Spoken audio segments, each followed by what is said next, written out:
Salut tout le monde! Bienvenue aux ateliers de Lou! Aujourd'hui, on va vous présenter une des recettes écolo préférées de Lou. Et puisque Lou est un personnage fictif, nous avons avec nous notre petit assistant, Théo!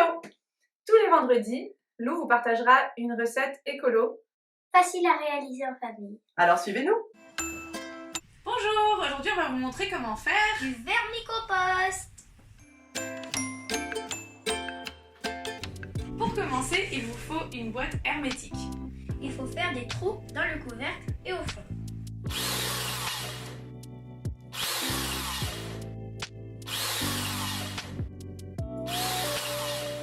Les trous permettent d'aérer et l'écoulement du thé de compost. Donc il vous faut aussi un plateau en dessous pour récupérer le thé de compost. Pour éviter que les vers de terre sortent, on met un géotextile sur les trous du haut et aussi sur les trous du fond. Votre boîte est maintenant prête à accueillir des lombrics. Après, il faut se procurer des verres spéciaux pour le lombricompostage. Pour commencer votre lombricomposteur, vous aurez besoin de papier journal. Une bonne quantité, même peut-être plus que ça, pour que les vers de terre puissent se cacher dedans. Vous aurez aussi besoin de nourriture pour les vers. Il faut toujours couper des morceaux de environ 1 pouce de large pour être sûr qu'ils puissent bien les consommer rapidement. Combien ils sont capables de manger par jour? Ils mangent leur poids, l'équivalent de leur poids par jour. Oh my god!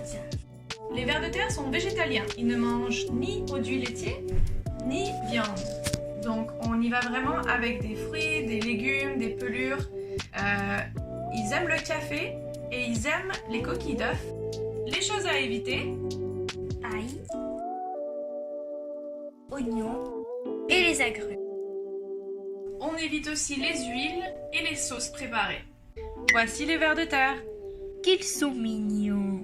C'est des mini vers rouges, donc pas du tout les vers qu'on voit dans la terre. Ils sont beaucoup plus efficaces et résistants et ils peuvent vivre dans un petit espace. Les vers de terre, ils sont à la fois mâles et femelles, tous.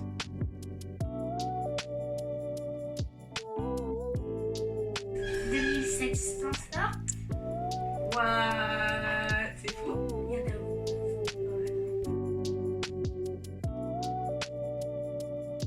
Comment savoir si on a un problème dans notre vermicompost? Si les vers sortent.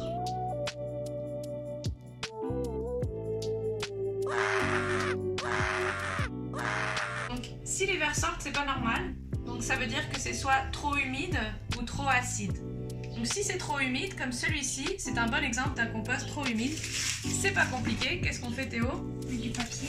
On met du papier. Ça va absorber l'humidité et en plus les vers de terre vont finir par le désintégrer.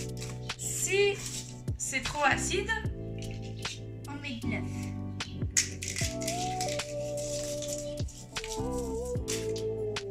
Si ça pue. Si ça pue, c'est encore une fois un déséquilibre de pH. Donc on va faire à peu près les mêmes choses. On va rajouter du papier, donc des matières carbonées, puis de l'œuf pour essayer de rééquilibrer le pH.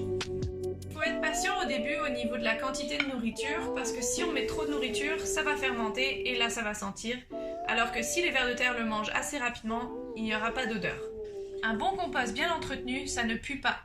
Ou s'il y a des mouches.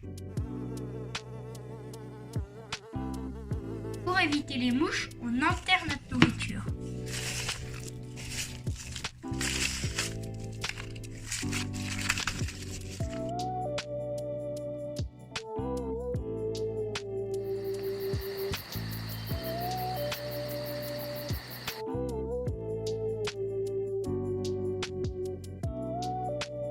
Comment on fait pour utiliser le compost après?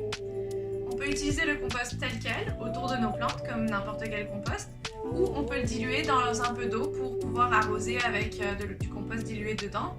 Et on peut aussi utiliser le thé de compost. C'est le liquide qui coule en dessous dans notre plateau du dessous. Et ça c'est vraiment le meilleur du meilleur du meilleur. C'est super concentré et riche en plein de nutriments. Pour extraire notre compost une fois qu'on est prêt, sans extraire les vers, on nourrit que d'un côté pendant plusieurs semaines.